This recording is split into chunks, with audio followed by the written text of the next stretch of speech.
कक्षा 10 एनसीईआरटी की किताब का पहला पार्ट वास्तविक संख्याएं। तो इसमें जो पहली एक्सरसाइज है उसमें जो फॉर्मूला यूज़ होगा वो ये है कि एचसीएफ ए बी का एचसीएफ और एलसीएम का जो गुणा होता है वो ए और बी के गुणा के बराबर होता है। इस फॉर्मूले के प्रयोग से आप सारे सवाल कर सकते हैं फर्स्ट एक्सरसाइज के। और दूसरा जो हमारा सवाल है किसी संख्या को अपरिमेय सिद्ध करना, उसका तरीका मैं आपको बताती हूँ। सबसे पहले हम क्या करेंगे, हम ये मानेंगे कि ये संख्या परिमेय संख्या है। इसके विपरीत जो हमें सिद्ध करना है हम मान लेंगे कि यह एक परिमेय संख्या है।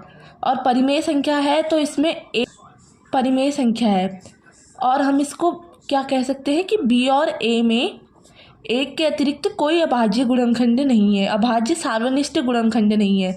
अगर परिमेय संख्या है तो हम इसे ए और बी, ए अपॉन बी के रूप में लिख सकते हैं।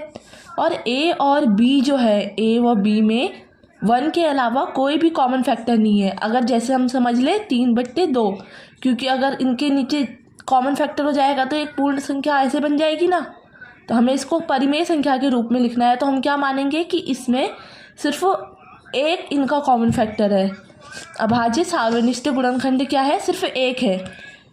यानी कि किसी संख्या को परिमेय सिद्ध करने के लिए हमें क्या कहना पड़ेगा कि उसका सिर्फ एक अभाज्य सार्वनिष्ठ गुणनखंड है जो कि एक है।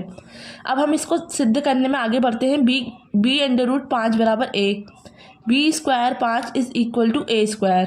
ठीक है, इसलिए क्या कह सकते हैं कि a² जो है वो संख्या 5 से विभाज्य है, तो a भी 5 से विभाज्य होगा। अतः माना a बराबर 5r, तो a² बराबर 25r²। But we know that, हमें पता है, हमने पहली इक्वेशन में क्या लिखा था, b² 5 बराबर a², तो a² बराबर 25r²।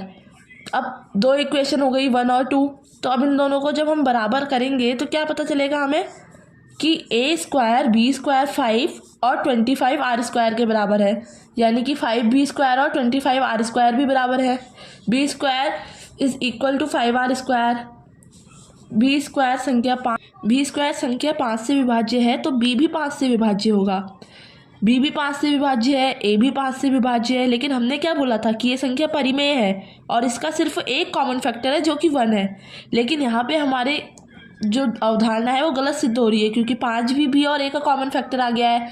तो ये कंट्राडिक्शन प्रोड्यूस कर रहा है, एक विरोधाभास प्रोड्यूस कर रहा है कि √5 एक परिमेय संख्या नहीं हो सकती। इसलिए क्या है, अतः √5 एक अपरिमेय संख्या है।